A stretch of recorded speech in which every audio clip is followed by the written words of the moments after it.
All right, well, I'm going to do a few things today. First, I'll talk a little bit about myself, especially for some of the students here. Since I was a Stanford student, you can find out, what life is like after you leave. Talk a little bit about Microsoft Research and the organization that we've built and sort of why we do basic research at Microsoft when a lot of other companies don't seem to. And then talk a bit about, how some of the innovations that are happening right now that I think are really, really exciting, are really beginning to change the way we think about doing computing and the things that we do with computing. So that's kind of my plan. Let me tell you a little bit about myself. So I was an undergraduate here at Stanford from 1970 to 1974. So that was a few years ago. And interestingly enough, I was a comparative literature major and a math major.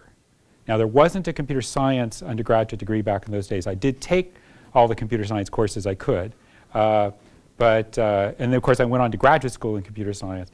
But while I was here, I was kind of this weird thing between humanities and mathematics, which has made for sort of an interesting career, I think, going on from there. I did my graduate work at the University of Rochester, and we had the privilege really there of being the first place outside of Xerox to actually have access to the Xerox Alto. So that's really where I got to get my hands really dirty, working with what at the time was sort of the premier computing platform if you really wanted to experiment with personal computing. And that was a lot of fun. While I was a graduate student, I got a chance to build one of the very first network computer games, something called Alto Trek. That amusing enough keeps coming back into my life in one form or the other. And in fact, many years later, I actually took that Alto Trek game from the 1970s, updated it, and turned it into a very different but slightly related game for Microsoft that was Microsoft's first online-only game that we shipped, which is called Allegiance. And if you feel like it, you can still actually go out on the internet and play Allegiance. There's a group of hardy people who still play it. I think it's allegiance.org or something like that you have to go to get access to it. So I had a chance to do a lot of things back then that you wouldn't otherwise be able to do. Went to Carnegie Mellon. Did my stint as a professor there for about 12 years. And while I was there, I developed something called the Mach operating system, which interestingly enough has become kind of influential in a lot of different places. It became the basis for the Next Step system that Steve Jobs used in the late 1980s. It became then the basis for the Mac OS that exists today. So my graduate student Avi Tevanian went to Next and eventually to Apple and used the Mach operating system as a basis for the development of Mac OS and eventually iOS. So chances are good you're running some lines of my code if you're using any of those products. But also if you're using versions of Unix, a number of versions of Unix were based on the Mach operating system, including Digital's Unix, the Open Software Foundation's Unix, Compact's Unix, and HP's True64 Unix.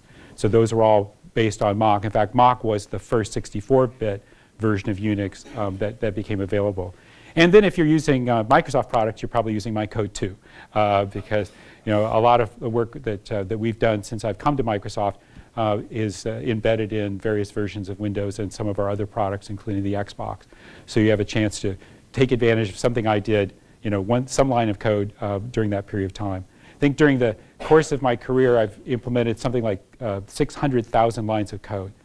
Quite a few of them are still running somewhere. So it's been an interesting, way to get into a career. Now, and it's kind of weird for a hacker type person to sort of have the career I had. So I went to Microsoft in 1991, and there's a little bit of a story associated with that. So I'll tell it because I think it's an interesting part of the question of, why does Microsoft do basic research, and what is the reason why Microsoft Research exists? So if you go back to 1990, I was still at Carnegie Mellon at that time. A gentleman named Nathan Myhrvold wrote a memo to Microsoft Board of Directors, And in that memo, he said, we really need a basic research organization. It was a nice, interesting memo. I still have a copy of it somewhere. And what was remarkable is that he was trying to convince a really small company to invest in long-term basic research. I mean, Microsoft was just that year hitting about $1 billion in revenue, not in profits. That's a pretty small company to be thinking about investing in long-term basic research. But I think it's a statement about the way the company thought then and thinks today, that it believed that it was important to do that. So they went around trying to figure out what kind of a person they wanted to run this thing, and wound up with me. It's interesting, if you read his memo, Nathan's memo, it talks about having some old guy that would be kind of the sage figurehead for the organization, and some really energetic young person that was actually going to be making everything happen. I think they settled on me, and I've been able to do the job long enough that I started out young and I now have become old. So I've accomplished both goals that I think existed in that memo. And I guess I should also mention, because I said that I started Microsoft Research in 1991, been running it since then. That, among other things, makes me the Microsoft executive who's been doing the same job for the longest time. I'm not sure exactly what that says about me. It could say that I only really know how to do one thing, although I've done quite a few things in my life, so it doesn't quite say that. It certainly says that I started young enough to be able to make it for that long. Emmanuel Paori, who started IBM Research, I think he lasted about 15 years before he finally had to retire. So I had the advantage of just starting young.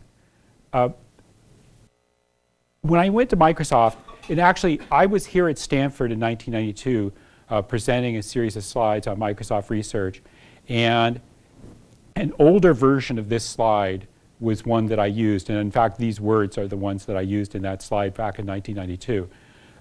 It wasn't in this auditorium, but it was someplace on campus. And this has been the mission statement that I've had for the entire time I've been at Microsoft Research, and it's always worked really well for us. The first part of the mission statement is here. The idea that I had is that our primary goal would be the same goal that I had when I was at Carnegie Mellon, and the Carnegie Mellon Computer Science Department had, which was expand the state of the art. And nothing about this has really anything to do with Microsoft, right? It says that if we're going to work in an area, if we're going to do basic research, we're going to do the best that we possibly can, and we're going to push the state of the art in the areas that we're working. And it really doesn't matter what's going on at Microsoft. I mean, if we're doing it, we should be pushing the state of the art. Now, if this works, I mean, if you have great ideas and then something happens and it turns out that something actually worked and it looks like it's potentially usable in some product, then we really try to do this as well, which is move as quickly as possible from the research side of things into products. And that's always the time frame for that is not something that's particularly fixed. I think the shortest period from invention to being on a shelf was about 6 weeks. That was something that I did. Sometimes it takes 15 years. You don't really know because you don't know about the circumstances. And I'll explain that a little bit more in a moment. But the key thing is you work really hard to make this happen, but you don't try to have this influence the first part. Right? In some sense, you don't want to bias that front end of the innovation pipeline. And I'll explain a little bit more about what I mean in a minute. Ultimately, the goal here is this, which is, although the word Microsoft appears here, it's not really just about Microsoft. The goal is just to make sure that, in some sense, the field of computer science has a future. Right? We need to keep innovating. We need to keep changing. We need to keep moving forward if we, as a group, are going to have an influence on the future. I mean, there are many other fields and technologies that stopped innovating or stopped having that level of impact at some point in time. We need to keep doing that. And certainly for a company, In the technology business, if you don't do this, you just don't have a future. So when I started Microsoft Research, basically my goal was, take what I was familiar with at Carnegie Mellon in the 1980s and put that inside of a company like Microsoft. And so that's really the structure that we have. And in some ways, I think arguably, you could say that Microsoft Research today is probably a little bit more like Carnegie Mellon's computer science department in the mid-1980s than Carnegie Mellon is today, because of just changes in the way government financing works and a bunch of other factors that have come in the meantime. So this is basically the structure. We have very sort of university-style structure. Our technical levels for employees, everything is really based around the notion of university titles and university notions of how things work. We have a very open research environment. We aggressively publish. And Microsoft Research is the #1 publisher of basic research in the field of computer science. So if you look at all the papers being published today, we publish more than anybody else by quite a bit. And we continue to do that. And a lot of if you look at a lot of conferences, like SIGGRAPH, this coming SIGGRAPH, for example, just our research lab in Beijing, just one little piece of Microsoft Research, will have 10% of the papers at SIGGRAPH this year, right? So that's kind of a statement about the amount of work that we do publish. And the reason we think peer-reviewed publication is important is because it's a quality bar. It really forces everybody to compete intellectually in an open environment.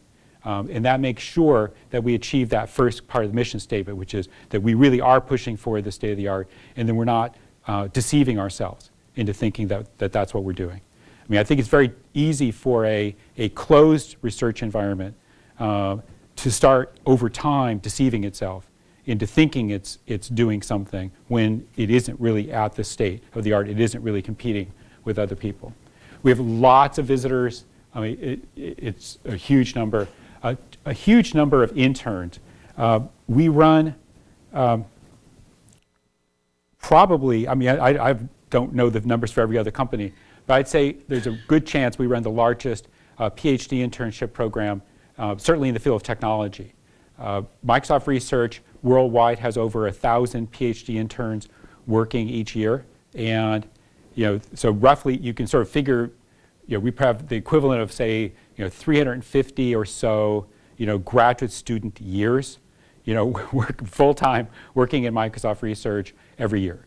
So over 1,000 individual interns. Just within the United States, it's about 450 PhD interns, and that's an approximation because I don't know quite what it's going to turn out to be this year. I know in the Puget Sound area, we're now limited by housing, availability of housing, which has gotten much tighter as the economy's come back. So we have a huge number of interns, lots of visitors, we have strong ties to university, and we've devoted a lot of the money that I manage over the years to universities. We fund faculty fellowships, graduate student fellowships, lots of research programs at a number of different institutions, and really continue to view that as an important part of what we do. So this is what, I started as employee #1 back in September 1 of 1991. This is what Microsoft Research looks like today. And our single biggest lab is still here in Redmond. We have a fairly large group here in Silicon Valley, about 85 researchers here, PhD researchers. Station Q is in Santa Barbara. That's our quantum computing group. They do topological quantum computing, pretty exciting work. We now have a group in New York that we opened up this last summer, and a group in New England. So that sort of represents the United States. Outside the US, we have Cambridge, which was our second lab, first lab outside the United States, second major lab, and they're about the third largest. We have Microsoft Research Asia, which by the way is located here. I'm not sure why the dot's in the wrong place. But I think they're just trying to take over. We joke internally as to why it's called Microsoft Research Asia and not just China. But I think they have plans. Anyway, they're actually the second largest group in Microsoft Research now. What's ATL? The ATLs are advanced technology labs. So these have PhDs in them, but they're primarily focused on advanced development. They're not part of the core research organization. We have an ATL in Europe. Currently we're in Aachen, Germany, but it's moving to Munich. So by sometime this summer it'll be in Munich. We have a group in Israel and a group in Cairo. And we've announced that we're opening a group in Rio, probably later this year or early next year. We haven't announced a date, and frankly, I don't even know. So that's sort of where the state of the organization. We have a group in Bangalore. But our largest groups are Redmond, Beijing, and Cambridge. US is about half, and everybody else is about half. So it's about 50-50 inside and outside the United States. So getting back to something I was talking about earlier, there's this question of, okay, so not that many companies these days seem to be interested in investing in long-term basic research, at least in the technology field. And obviously Microsoft just decided a long time ago to do that. We've been very consistent in doing it for a long period of time. So one has to ask the question, sort of, why? I mean, sort of first off, why are we doing it? And why is it that other people don't seem to? I mean, what is it that has in some sense caused people to retrench from making those kinds of investments in a number of other companies? Well, to some extent, it's a little bit about, I think the reason comes back to the reasons why one would think about investing in basic research versus why you probably really should. So the main reasons when you talk to people, when they say, I think I know why I should invest in basic research, or sometimes they'll simply say, I think I know why I should hire some PhDs, right? And the first thing they'll say is, well, that'll be a great source for intellectual property and technology. And that's true. I mean, a good, well-run research organization, whether it's in Microsoft or Stanford or Carnegie Mellon or Berkeley, you do generate a lot of intellectual property. You create a lot of technology. So that's true. And if you look at Microsoft's patent portfolio, for example, about 25% of the patents come out of Microsoft research. And those are really arguably the most fundamental part. And for a number of years, the IEEE rated Microsoft's patent portfolio as the most scientifically strong in the technology field. And a lot of it comes out of these kinds of patents, because they're really based on sort of state-of-the-art research that we're doing. So that's a reason. It's certainly a good reason in a sense that it's something generating that you get a value. But I would kind of argue that that's not the reason you should do it. It's a great byproduct of having a great research organization. You can think of it as problem-solving group, right? You got a bunch of PhDs. PhDs are trained to solve problems, right? I love solving problems. Actually, I really enjoy it. People come to me with a problem. I just love working on it. A lot of our researchers are like that. They just love people coming and bringing them problems. That's what we're trained to do. We've been doing it for a good part of our lives. And there's a real value to a corporation in doing that. You can say, okay, well, research group's a great early warning system. You get to see all this new technology. You see what's going on in the labs, in various other places. You work with universities, so you get to see what the future looks like. Well, you don't exactly see what the future is like. You see what the future of technology may be like. You don't get to see what society necessarily is going to do with the technology. But in any case, it is a great place. You can, tell the product groups, there's a technology on the horizon. There's a good chance it's going to be important. You need to at least pay attention to it or be thoughtful about it as you plan out, more than one or two releases in the future. But I would argue these are all byproducts. These are things that you get because you have a basic research organization. There are certainly things that people value. And you could argue they pay the bills, on an ongoing basis for doing research. If you talk to people in government that fund research here at Stanford, those are the kinds of things they'll talk about. In terms of the country in the United States. But the real reason I think you invest in basic research is actually this. It's agility, or maybe a different word to use is survival, right? So if you go back to Vannevar Bush's writings, one of the people who helped to set in motion the creation of the National Science Foundation. He talks about wanting to make sure that the country invest in basic research so that, in some sense, it could survive. We'd just come through a war. Technology and ideas were an important part of winning that war. And in his mind, what if we have another war? What if we have a terrible disease? What if there's a famine? We want to make sure that we have this sort of treasure chest of ideas and technology, but more importantly of people that will think us out of it, right? That will help get us out of whatever that terrible situation is going to be in and allow the country to survive.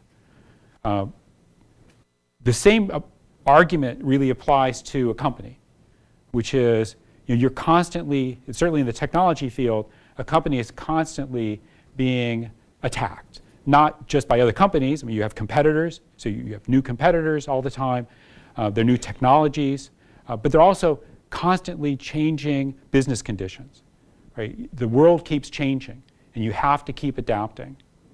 And you really need that reservoir of ideas and technologies, but more importantly of people that allow you as an organization to survive.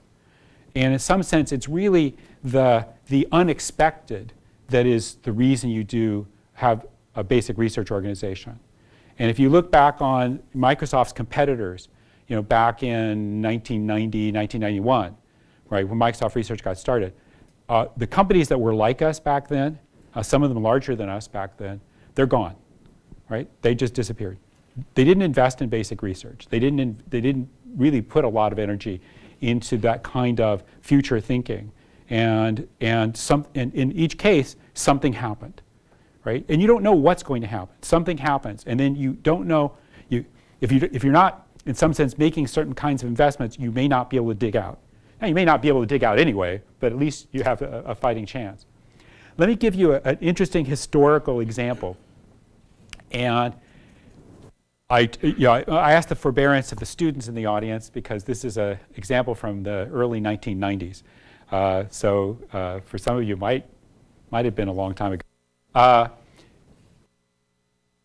So back in 1992, Microsoft Research was really small. We had maybe 10 or 15 people. And one of our researchers, working with some of the other people, came up with an idea for a technology. Basically came up with an idea for reducing the working set size of 32-bit programs. And it was a really good idea. I mean, basically, he figured out how you could rearrange the bytes in the program in such a way that at runtime, the program would take up about half as much physical memory as it would otherwise take up. Now, this was pretty cool. It was all math, right? But we thought it was pretty cool. And we thought, hey, this would be one of the first major things we could get the product groups interested in. Remember, we were just started. And I can remember sitting in meetings with our product teams back then. And so every single meeting with every product group pretty much went like this. So we'd sit down, we'd explain the technology, we'd show how we could reduce the working set size, and everybody would nod, and they'd ask some good questions. They were really smart people. And at the end, they would look at us and they would say,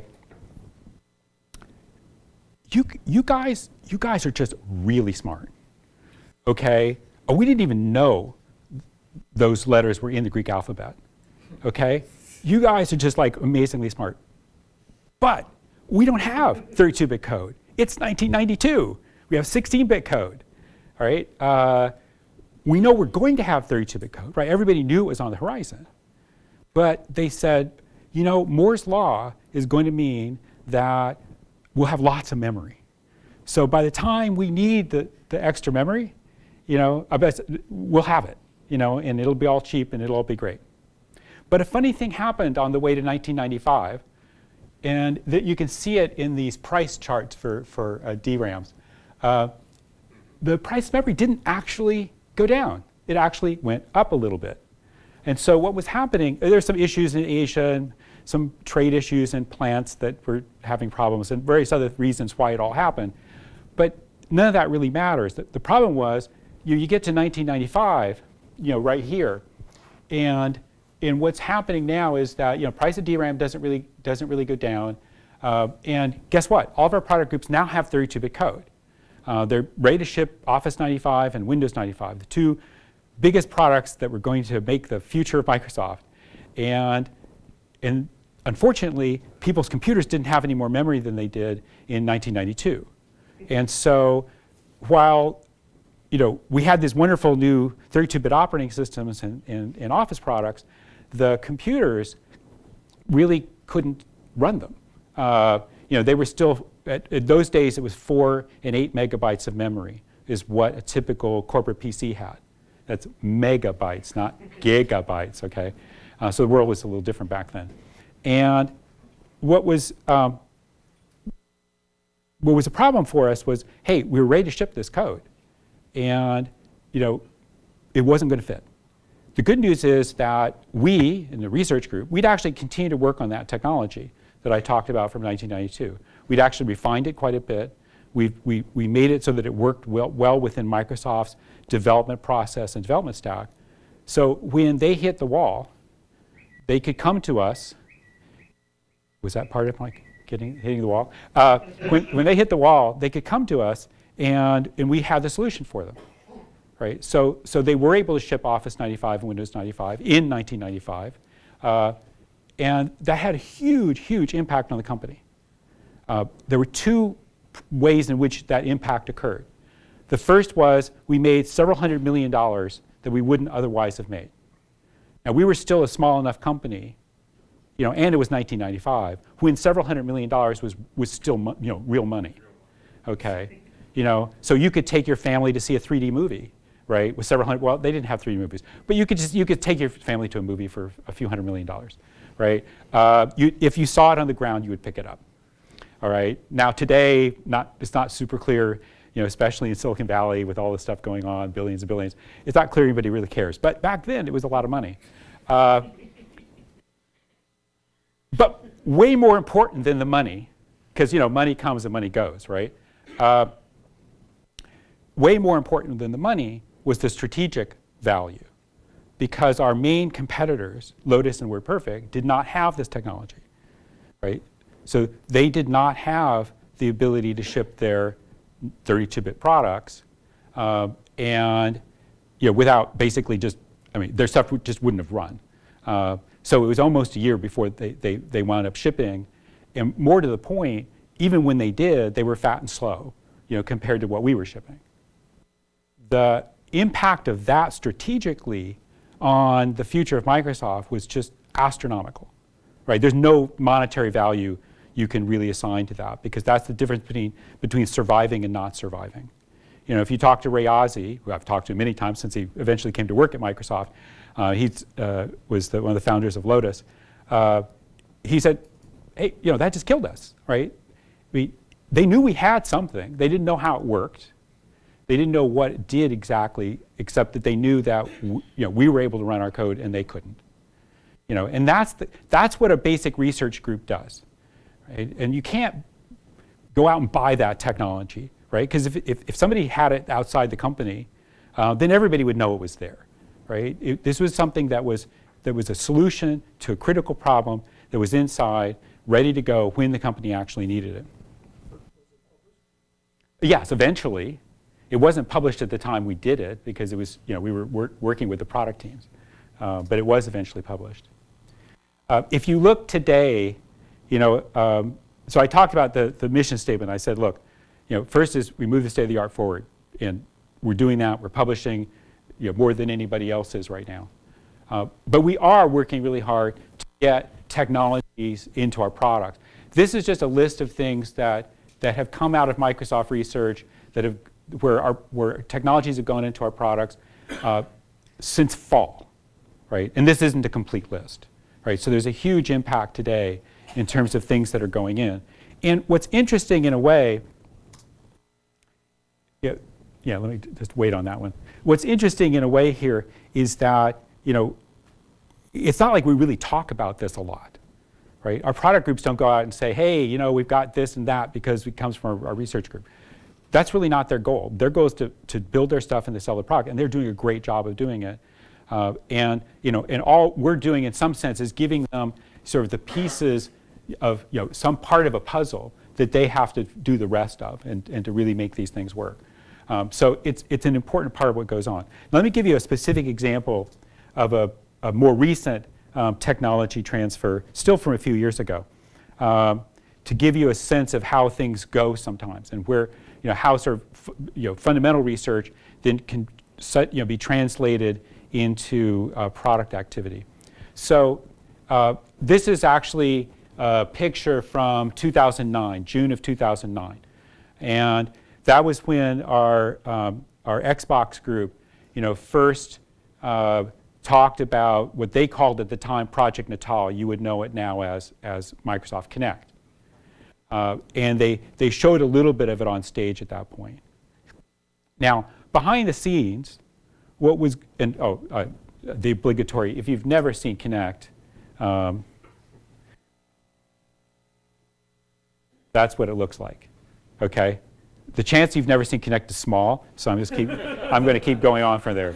But the key thing, and actually it's worth making a comment here.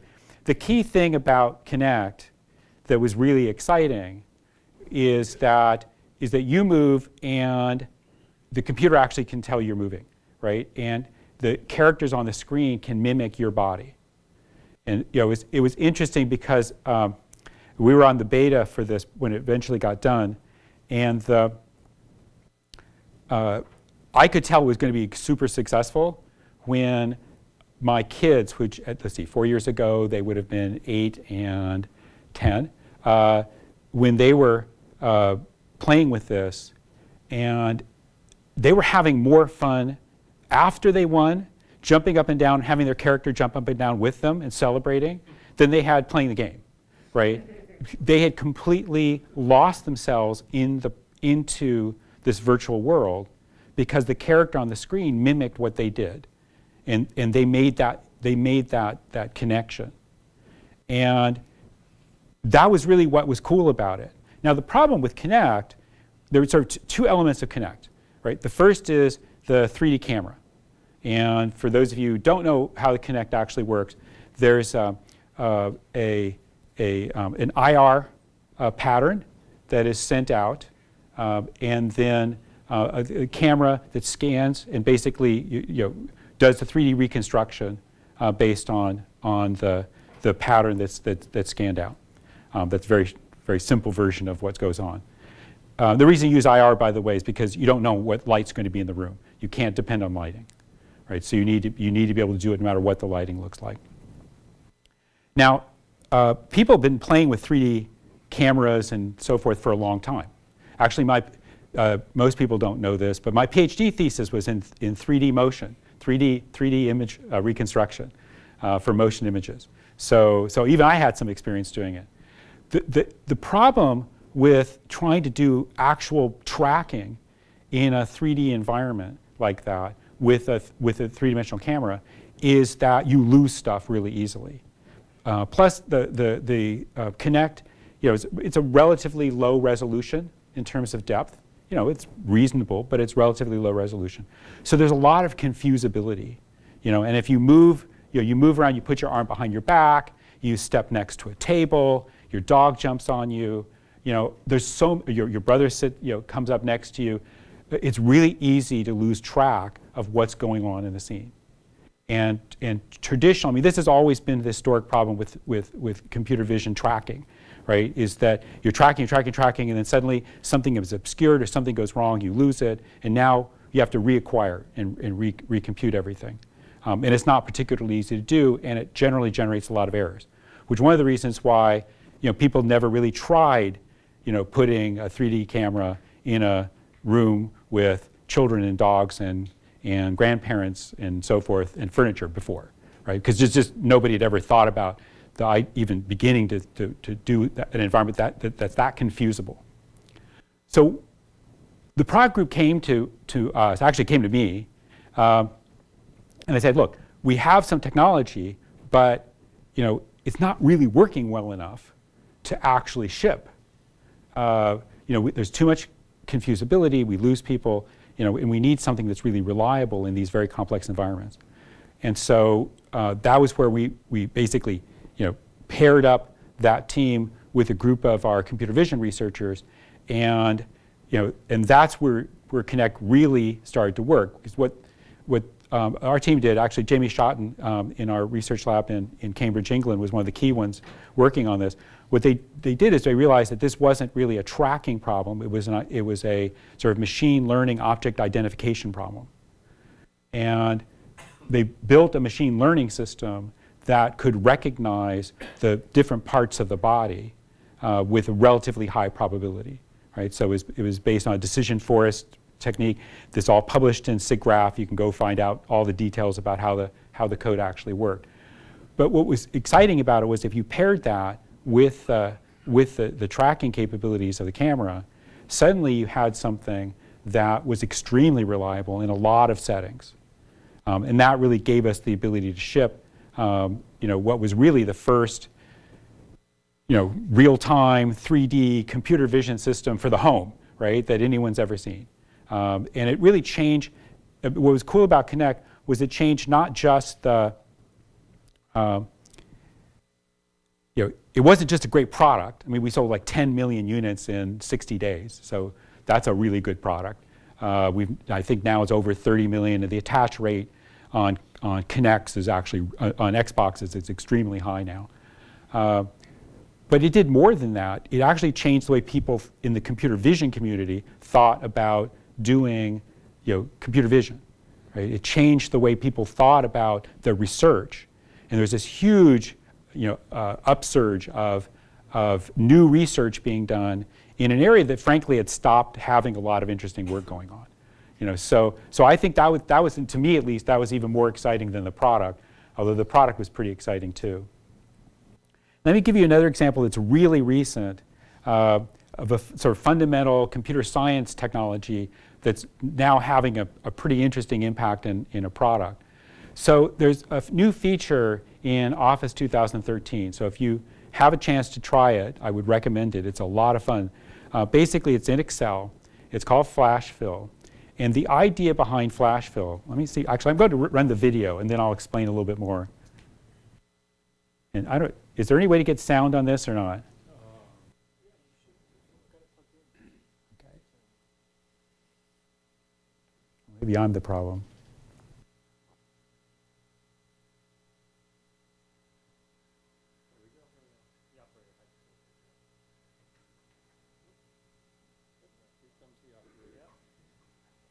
All right, it's okay. I can just describe what's going on.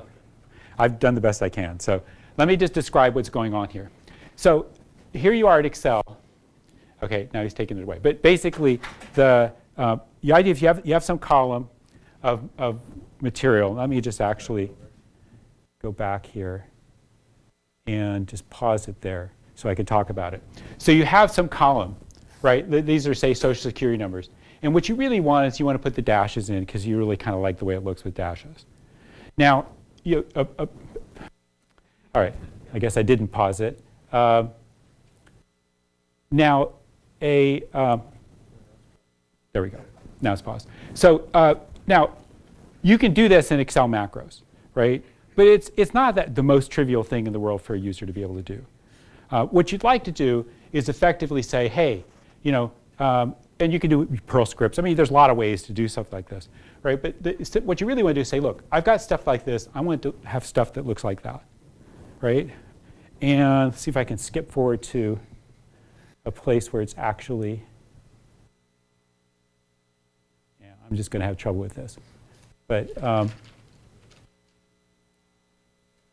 maybe you'll finish up the, all right.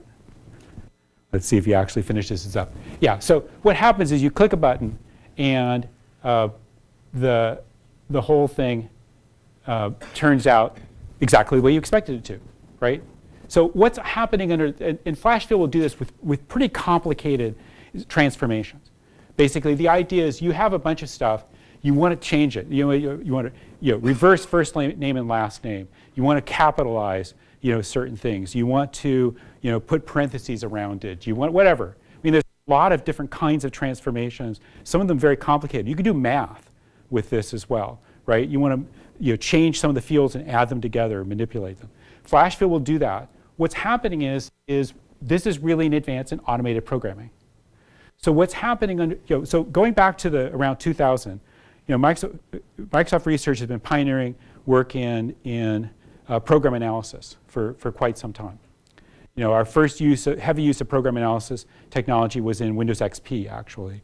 And we've been advancing it since then. Some of you may be familiar with a system called SLAM that it was basically designed to do proof of properties of device drivers, originally for Windows Vista and now in our most recent products.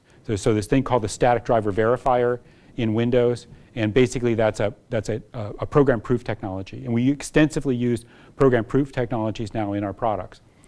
What's interesting is the guys realized you can run the program proof technology backwards and effectively write code with a set of examples. And there's a bit more to it than what I just said. But the key insight was this notion that we could take what we've learned from program proof to do automatic program generation. Currently, the technology is capable of doing programs of modest size, sort of on the order of 20 or 30 steps. But what's interesting is the steps can be of more or less arbitrary complexity. So you can actually do some really interesting and fairly complex things as long as you have descriptions of the operators that are mathematical. And so what's effectively happening is when you give in FlashFill, you give a series of maybe one or two, occasionally three examples. What it's doing is it's taking the outputs, taking the inputs, looking at the outputs, and generating the optimal program, in this case in Excel macros, that would generate the output from the input. And it works remarkably well. I mean, I, again, recommend you play with it. You can play with it either in the, in PC and Office 365 environment, and it's very fun. The interesting part of it is that, it's not always going to be right. You may not have specified everything, right? So, let's say, I was trying to put in parentheses, but there was an entry that already had some parentheses. If you see an error, you can correct it, rerun.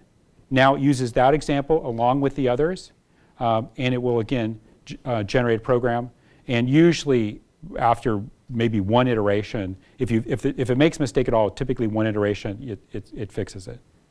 This is a really cool feature, but what's more interesting in a way to me is that this is one of the first real examples of using automated programming, automatic program generation, in a real setting. And what's exciting about this is that we're now, leveraging this technology in more and more areas, not just within our products, but within our research organizations. Because there's a lot of places where the ability to be able to take sets of examples and automatically generate code to implement them can be used in conjunction with other things, for example, in conjunction with machine learning. So that's really very exciting. Since the video didn't have any audio, I'm not going to go into it. An area where everybody talks about these days is this whole issue of big data and data sciences, and everything is very data oriented now. And there's another video here, and it's also got words, so I'm not going to go through it. But we're using it in all sorts of different ways. And I think one of the interesting things is how can we as a computer science community help scientists and people in other fields using these kinds of technologies. So one of the things that we've done is something that's called Fetch Climate. You can use this. It works with any web browser. You can go to fetchclimate.org. I don't know if actually there is a fetchclimate.org. Look at Fetch Climate and the research.microsoft.com website. But basically, the idea is to create an environment in which we can collect environmental data from many different data sources on the web that are free data sources. We get them into Windows Azure, and then we make them available to scientists to do interesting kinds of analysis on it. So for example, one of the first things we did was to work with sort of really basic climate data, temperature, winds, air pressure, all those kinds of things. And of course, there's many different data sources, and the data sources don't agree. And so one of the things, too, that we built into the system is the ability to do automatic sort of confidence assessment of the data, so that you can give scientists not just data points, but you can give them, what level of confidence exists in the data that they're working with, and that can be part of their environment. I'm not going to show that.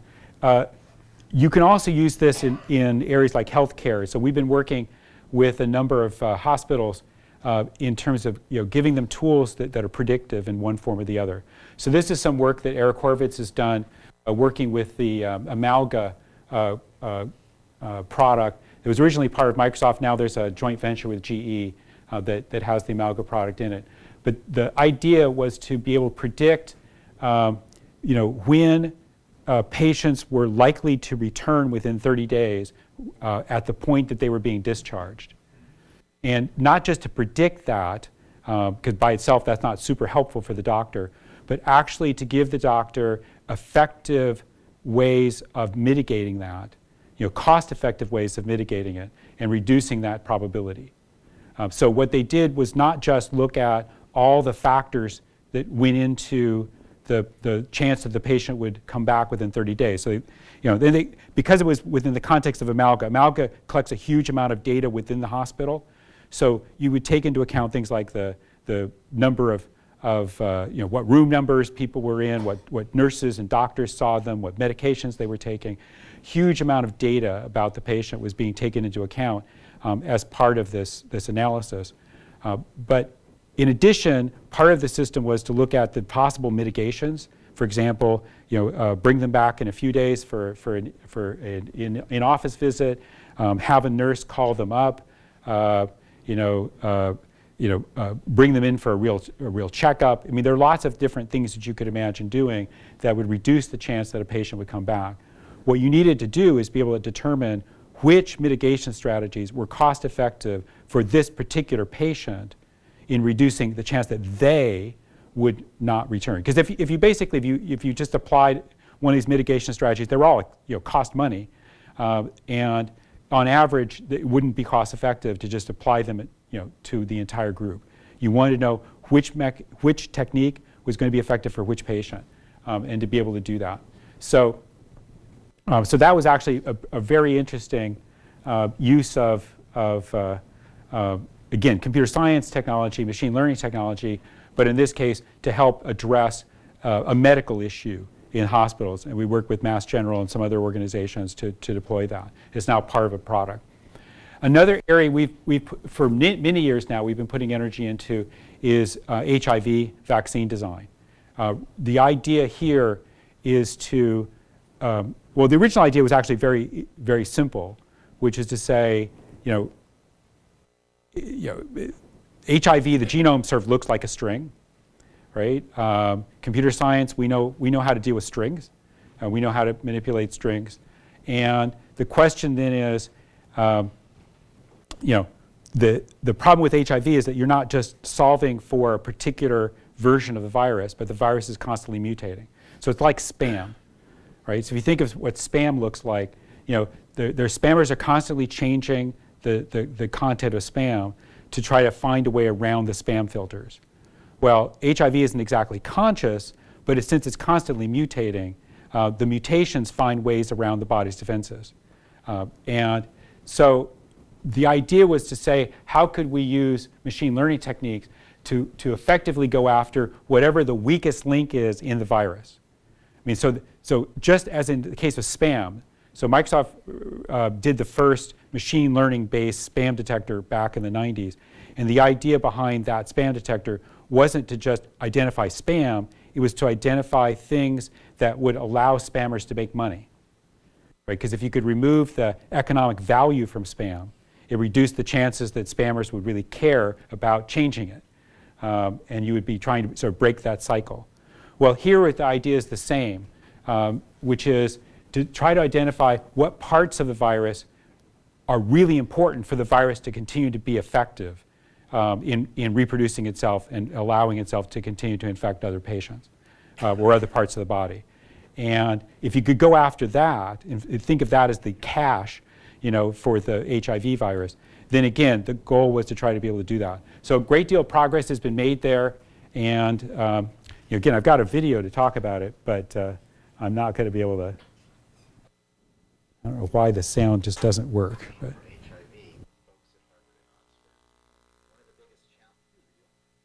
Well,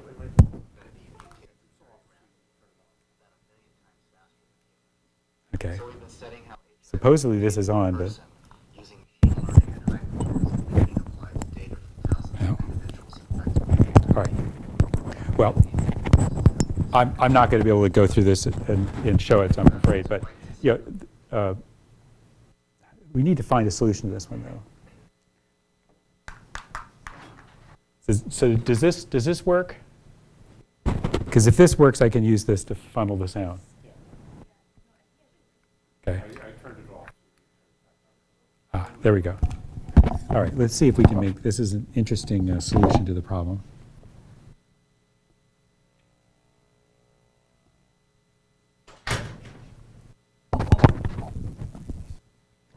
David Heckerman at Microsoft Research, and I'm working on a vaccine for HIV with folks at Harvard and Oxford. Is that coming out of the system anywhere? One of the anywhere? biggest challenges in making a vaccine is that HIV mutates very rapidly, about 1 million times faster than humans. So we've been studying how HIV mutates in a person using machine learning and high-performance computing applied to data from thousands of individuals infected with HIV. One good piece of news is that we've discovered HIV does not mutate at random. Rather, it's quite susceptible to our immune system and mutates to avoid attack. One bad piece of news is that we now believe that bits of HIV serve as decoys, luring the immune system to waste its resources on fruitless attacks. In fact, we think these decoys may be responsible for the recent failure of the Merck vaccine, where vaccinated individuals actually became more susceptible to getting HIV. It's possible that the Merck vaccine contains some of the same decoys found in HIV, and thus weakened the immune systems of those who were vaccinated. We're in the process of testing this hypothesis with researchers at the Hutch who oversaw the vaccine trial. If true, it should shift the focus of vaccine design to the search for decoys to exclude from a vaccine. I'm humbled by the impact that this work is having on the research community. It's quite an exciting time. We then analyzed the factors involved in epitope stability. For that, we performed a computational analysis with the help of David Eckerman from Microsoft Research. I'd like to thank everyone in Bruce Walker's lab here in Boston, especially Sabrina, David Heckerman and his colleagues at Microsoft Research, who did the majority of for developing the statistical approach for identifying these mutations. Finally, I'd like to acknowledge all of my co-authors and collaborators on this study, especially my brother Chanson, David Heckerman and Jonathan Carlson, without whom data analysis pretty much wouldn't be possible. Thank you.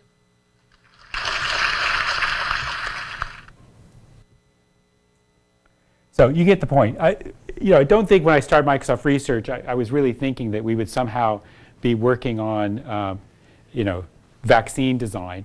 But what's been interesting about this is that, you could sort of, again, some of this goes back to my first part of my mission statement. If we're going to do work in an area, we're going to carry it forward and we're going to have an impact. But the interesting part of this, it isn't just valuable for the vaccine world. A lot of the techniques that David's group has developed for doing really fast machine learning on certain kinds of data has actually now turned out to be extremely valuable in work that we're doing within our product groups, because increasingly now machine learning is a key part of almost any product that Microsoft is doing. So, yeah, it's an interesting thing. Now I'm actually going to skip forward to talk about one final thing, which is kind of fun for me personally, because I was wanted to help to kind of push this over the edge. So a couple of years ago, I set a challenge for our sort of speech and natural language and machine translation teams that I wanted to be able to go to China, give a speech, and have it translated in real time into Chinese. I don't speak Chinese. I wasn't planning to learn in that period of time. It's pretty hard for someone at my age. And so I said, hey, I want to be able to do that. And you have all the pieces. You have speech recognition. You've got machine translation. We've got text-to-speech. We've got all the pieces. Let's see if we can make this work. Now, the group dutifully tried very hard. And so 2 years ago, a little bit more than 2 years ago now, we went so far as they put all the pieces together using the technology we had at the time. It actually worked. It worked not that badly, but when I went on stage in rehearsals, it became really apparent to me I couldn't really predict what the system was going to produce. Right? So most of the time it did the right thing, and some fraction of the time it did something that was vaguely embarrassing. Right? And I thanked the team for working really hard, and I said, not this time, because I'm not going to stand up on stage not knowing exactly what's going to happen in front of 3,000 Chinese students and faculty. So you guys can work on this a little bit more. Now, right around that actual same period of time, there was some interesting work going on. It started in our lab in Redmond, continued with some of our groups in China as well, trying to leverage a different technology for solving the speech recognition problem that what we'd been using before, building on something called deep neural networks. And what was interesting about the deep neural networks is that unlike the sort of hidden Markov model techniques that were being used before, you could feed it a lot more data and still have it get better than the previous techniques we've been using. And we published a paper. It was actually pretty much a landmark paper for deep neural networks, published in 2009. And we demonstrated then that we were able to get about a 30% improvement in word error rates for speech recognition. What was interesting about that is that for more than 10 years, the word error rates for the arbitrary speech recognition problem had been pretty much flat and sitting at about 25% error, 22 to 25%. So this was a huge improvement. Now, the group continued to refine that and work on that. And so this last fall, I was making another trip to China, and the team assured me that this time they could actually make it work. And I remember first trying it in my office and just being stunned by how accurate the system was. I was just talking, and it was like Star Trek. The words were just showing up on the screen. Yeah. How did I know what? That it was accurate. I was looking at the English transcription. So it first does an English transcription, then a translation, and then text-to-speech. Right? So I was looking at the English. I figured if it didn't have the English right, I didn't even care what the Chinese looked like. Before the English wasn't right, and I could have other people tell me whether the Chinese was good or not. So I was really impressed by that, and basically I said, okay, let's try it. We're going to try it again. So in Tianjin in late October this year, I got up on stage and had an opportunity to do this. And I'm just going to play the video. This is at the very end of the video.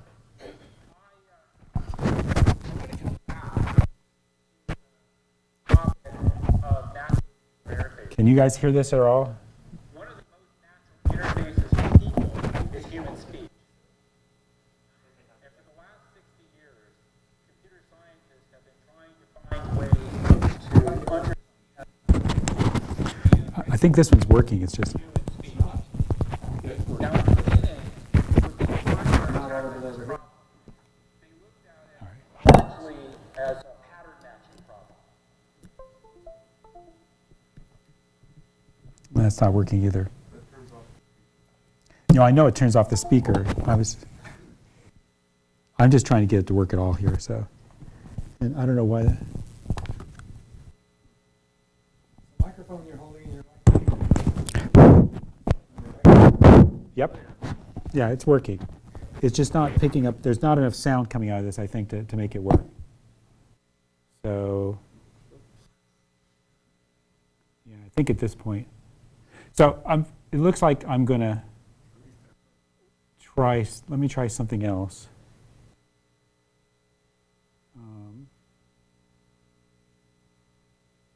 Attempted to take the waveforms that came out of a speaker's voice and match them up to waveforms that they knew represented certain words. Unfortunately, that approach was extremely fragile. Okay, but now I just need to get this Partly to... because everyone speaks. I'm just going to restart this, and we'll see if we can get it working from the beginning.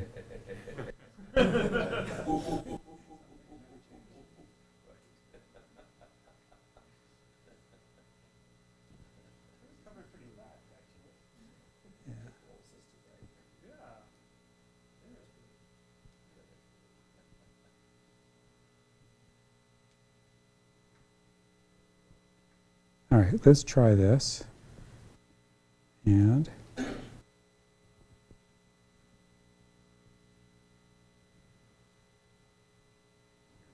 Now, there we go. I want to come back to the topic of natural user interfaces. One of the most natural interfaces for people is human speech.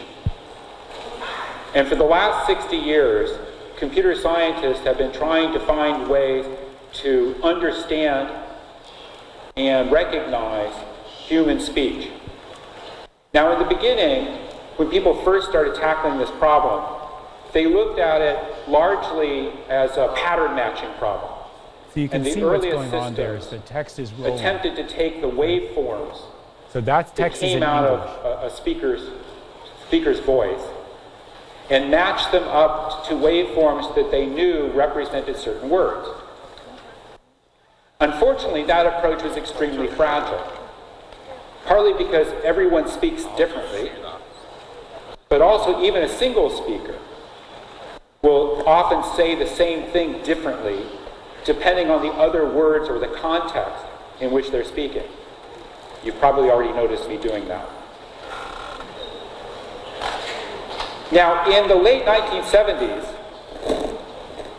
there was a major change in the way That was the point when people I looked up. decided I realized to they were do actually running the text up in the screen, which speech what we recognition. agreed on was they were going to wait This for was the work signal. being done at Carnegie Mellon But they University. just decided to do it. And the idea was to use a statistical modeling technique, in this case hidden Markov models, to make to really be able to take a lot of data from many speakers and produce more robust statistical models of speech. Now, that was a huge improvement.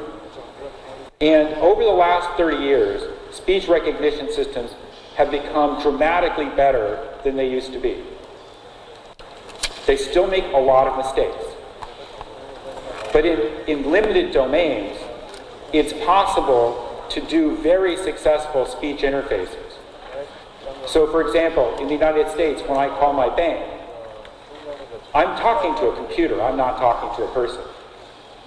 The computer can answer simple questions about my bank account, or if necessary, it can connect me to a real person if I have a significant issue that I want to discuss.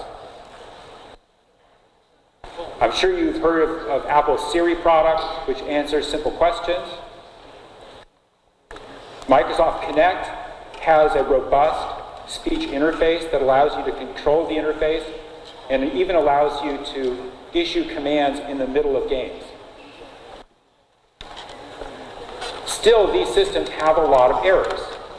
And the error rates for arbitrary speech have been in the 20 to 25% range. Well, a few years ago, researchers at Microsoft Research and at the University of Toronto came together to develop what's another breakthrough in the field of speech recognition research. The idea that they had was to use a technology in a way patterned after the way the human brain works. It's called deep neural networks. And to use that to take in much more data than had previously been able to be used with the hidden Markov models. In the corner you see what And use that is to what's called a significantly recognizability improve metric. recognition rates. that's supposed to be sort of a proxy So for that what it one thinks the word change, error that rate particular might be, breakthrough, although it doesn't increased really know. recognition rates by approximately 30%. That's a big deal.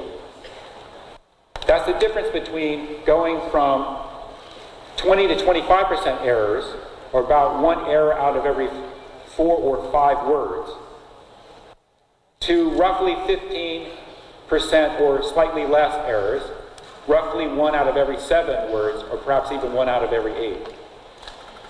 So it's still not perfect. There's still a long way to go. But I think you can see that we have already made a significant amount of additional progress in the recognition of speech. Now, one of the problems that we've also been trying to solve for 60 years the 2 years machine before when we translation. did this, you know, some And of the again, words were in right, just the last few you know, years, but a 25% the error combination rate of is really statistical bad. techniques and big data have allowed us to do a much better job And this is on than we stage. previously were able to do in a being big able to auditorium, translate in a sort of convention web pages center or area. other kinds of information into It other has, languages. yeah, it's a closed talk microphone. For example, today, Bing Translate, which is Microsoft's translation system that comes out of Microsoft Research, Bing Translate translates millions of pages a day for users into their native language.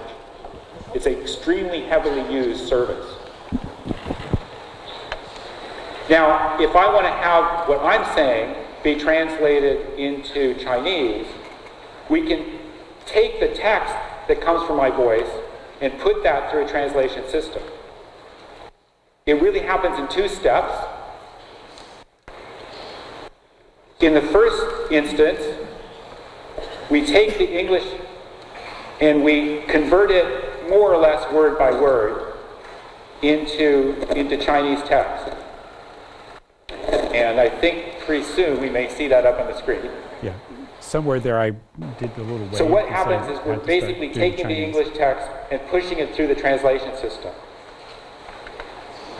We then have to reorder that text in Chinese because the word order in Chinese is not the same as the word order in English. To produce Yeah, something actually, that begins to there's a resemble delay something that a Chinese speaker might say. As you start, So now we're taking the things that so I'm as you see saying the delay in the and we're Chinese, converting them most into of that Chinese is just text.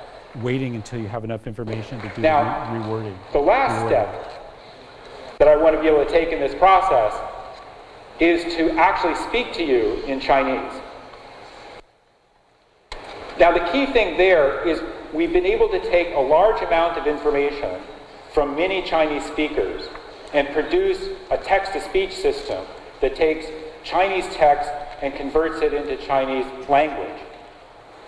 And then we've taken an hour or so of my own voice, and we've used that to modulate the standard text-to-speech system so that it would sound like me.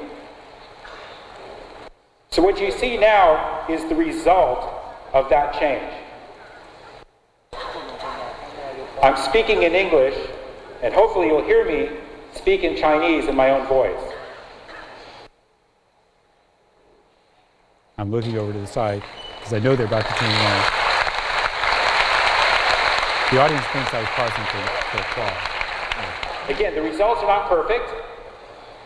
There are in fact quite a few errors. 结果并不完美。他们实际上不少错误。 There's much work to be done in this area. 在这方面有很多工作要做。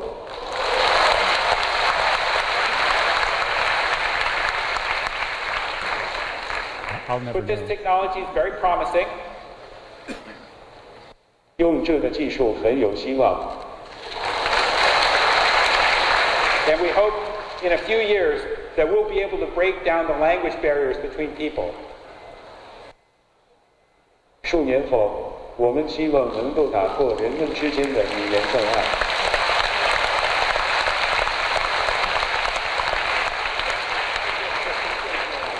Personally, I believe this is going to lead to a better world. 这我个人认为，这将导致更好的世界。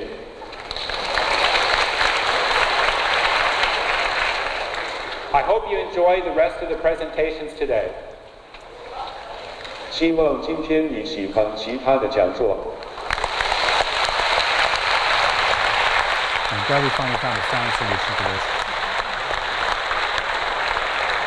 Thank you. So, again, from I don't know what that's doing there. So, again, from my perspective, it was a lot of fun to do that. Obviously, doing live demos on stage in front of 3,000 people are always exciting. The night before when we did the rehearsal, Frank Seid, who's the one behind the curtain, making sure the computer kept running, and did a lot of the work to put the demo together. He asked me, he said, "Well, so if it doesn't work, does that mean I get fired?" And I said, "No, this is China. Your boss gets fired." Okay. If it was the United States, you'd get fired, But I think it was a lot of fun. What was interesting to me was the reaction of the audience, because literally there were some students crying in the audience, right? There was just something that they've never really expected to see. They were seeing it really for the first time, and I will say, certainly the system's not perfect, but it did a remarkably good job. We did after the fact, we did do an analysis of the entire transcription for my 45-minute talk, and the word error rate was 7%. A typical word error rate for a human in real time would be between 2 and 4%. So we were doing really well. Some of the advantage was the fact that I'm from Iowa, and evidently I speak really well. So the group really loves me to do the demos rather than other people. But the reality is the technology is pretty robust. And what's interesting is it's actually the deep neural network technology seems to be more robust to noise than anything we'd used previously. Noise didn't seem to really affect it very much. And also what's interesting is that in terms of the voice data that we feed into the system, it doesn't all have to be English. So we've discovered that we can feed in Chinese, French, German, Spanish, and the neural network for English gets better, which we think may mean that at some point in the network, what's happening is you're really sort of modeling the human vocal tract. Obviously, we don't know precisely, but that seems to be possibly what might be going on in order for that to actually happen. The advantage of this deep neural network technology for a number of problems, of which speech is one, is particularly valuable in places where you don't know a good intermediate representation. Right? If you have a really good intermediate representation for your data, then more traditional machine learning techniques seem to work really well. But when you don't have one, where speech is one example, object recognition seems to be another example, then in fact this technique seems to work pretty well. So with that, I think because of all the delays of the video, I don't have as much time for questions as I was hoping to. But if there are any questions, I'd be happy to answer them. Yeah? So how much horsepower did that take? To run in real time, it runs on a laptop. It does take advantage of the graphics card on the laptop, but it doesn't have to. That was just something we did. It can run perfectly well on the standard Intel instruction set with Cell phones tomorrow. Well, Next year. certainly we're in the process of getting some of this, obviously put into things that we may be doing in the future. The question of do you want to run it on a cell phone or do you really want to run it up in the cloud?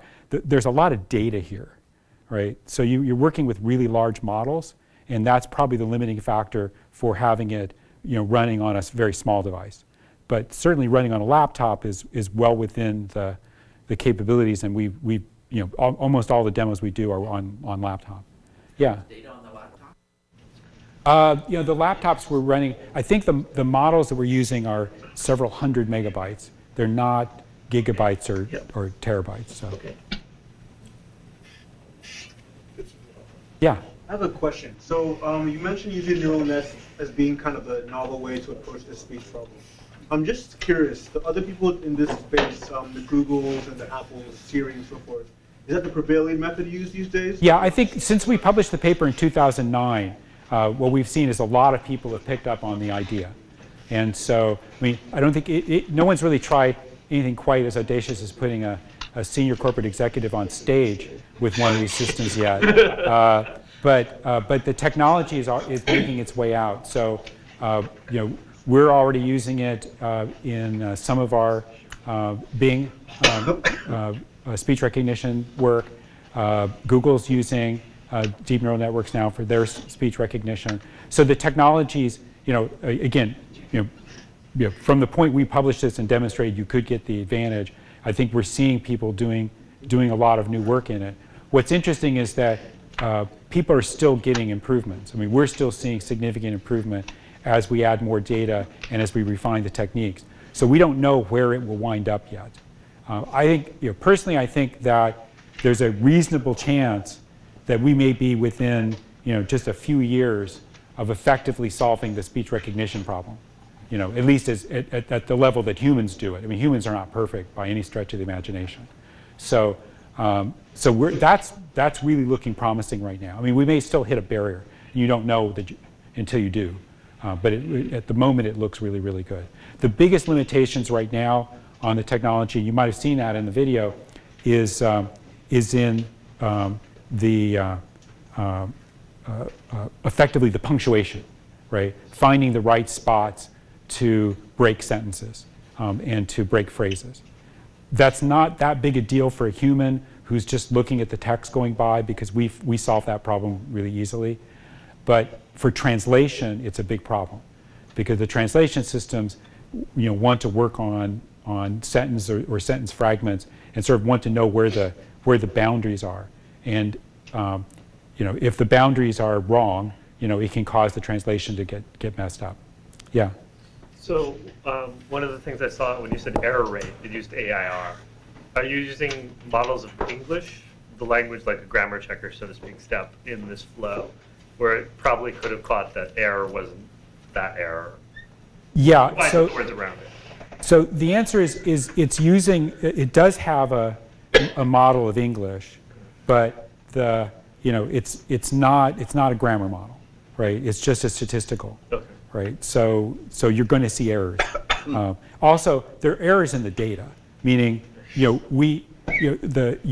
feed in a lot of text. These days, for our translation system, for example, and even for our transcription systems, most of the information that's being fed in is not human curated, right? So it's coming from the web. We're not necessarily looking at aligned pairs or anything of that sort. We're doing all that statistically, and so you're going to see some errors creep into the system because of that. Yeah. In written text, writer identification is not quite a solved problem. It's getting closer. Are you using the same thing, but it's doing the error estimation for you? Is it knowing how you talk, or is it? No, actually, there was nothing. So the only part that was particular to me, that was trained on me, was the text-to-speech output. So the text-to-speech output was using my vocal characteristics. No other part of the system had any single user information. And for the deep neural network stuff, that it actually, for the most part, turns out to be, so far we haven't figured out how to get much speaker advantage. There may be ways that we can add speaker advantage into the pipeline. Well, but for word pairs, that's definitely speaker. Yeah, it could be, but there isn't any, right? Part of the problem is the amount of data that's being fed in. We don't have that much data for a single person. So in the system you saw, we now use more than that, but in the system you saw, it used 6,500 hours of speech to build the neural network. I'm not going to sit there and talk that long, right? Yeah, but I can put a microphone on you and watch you for 3 years, and I haven't. Sure you can. Right. Okay. Yeah. So software patents are becoming increasingly controversial. What role do you see software patents in the future of Microsoft research? What role in the future of Microsoft? They don't play a role in Microsoft research. You get credit for them, as you know. No, we don't. I mean, the patent is, there's nothing about what we do that in any way, is predicated on the patents we generate or anything like that. So We do file patents because, in our business, everybody's filing patents, and you'd be stupid not to. But that isn't, we don't reward researchers particularly for patents. We don't have it's not part of our metrics. You don't get a bigger bonus if you have more patents than someone else. There's just nothing about the system that works that way. And in fact, actually, for Microsoft as a whole, and Microsoft Research in particular, the number of patents we file is purely predicated on how much money the corporation is willing to spend on prosecuting patents. It's hugely, hugely expensive. Yes. And so we're limited in how much money we're willing to spend. Rick, I'm going to cut it off here. Sure. And Great. I promise to get you up at 5:30.